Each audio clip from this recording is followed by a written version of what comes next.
आऊज़ुबिल्लाहि मिनश्शैतानिर्रजीम बिस्मिल्लाहिर्रहमानिर्रहीम। अस्सलामु अलैकुम या अली मदद। मोमिनीन व मोमिनात की खिदमत में इसमें आज़म का आज एक बेइंतहा मुजरिब और जलाली तरीन वजीफ़ा अमल लेकर आए हैं। इसमें आज़म के इस मुजरिब तरीन वजीफ़े को मोमिनीन ने खुसूसी तौर पर 7 ज़िलहज के पूरे दिन में किसी भी वक्त कर लेना है। खुदावंद मुताल बहक़ मोहम्मद और आले मोहम्मद इस जलाल इसमें आज़म के सदक़े में मोमिनीन के हर बिगड़े हुए और नामुमकिन कामों को बना देगा।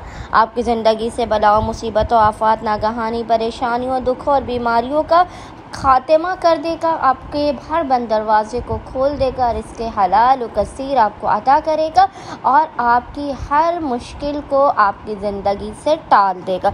बस मोमिनीन ने आज यानी 7 ज़िलहज के पूरे दिन में किसी भी वक्त निस्फ़े शब तक जब भी आपको फ़ुर्सत के लम्हात मिले आपने बावुज़ू होना है और बावुज़ू होने के बाद किबला रुख बैठकर मोहम्मद और आले मोहम्मद पर अव्वल व आखिर 3 मरतबा 3 टाइम्स दुरूद भेजने के दरमियान में आपने एक तस्बीह 100 टाइम्स 100 मरतबा इस जलाली ज़िक्र की तिलावत करनी है। ज़िक्र आपको इंशाअल्लाह ताला स्क्रीन पर लिखा हुआ नज़र आ रहा होगा और वो ज़िक्र है या अल्लाह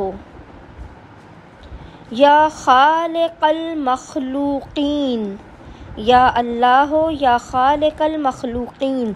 और खुदावंद मुताल को मोहम्मद और आले मोहम्मद के हक़ जलाली इसमें आज़म का वास्ता देकर अपनी हाजात को तलब करना है। मुश्किलात के ख़ात्मे, रिज़्क़ में बरकत की दुआ करनी है। इंशाअल्लाह ताला खुदावंद मुताल बहक़ मोहम्मद और आले मोहम्मद इस जलाली इसमें आज़म के सदक़े में मोमिनीन की हर हाजत को अपनी बारगाह में कबूल व मकबूल कर देगा। हर बला, मुसीबत, परेशानी, आफ़त और नागहानी को आपकी ज़िंदगी से टाल देगा। अल्लाहुम्मा सल्लि अला मुहम्मद व आले मुहम्मद व अज्जिल फ़राजहुम अजमाइन।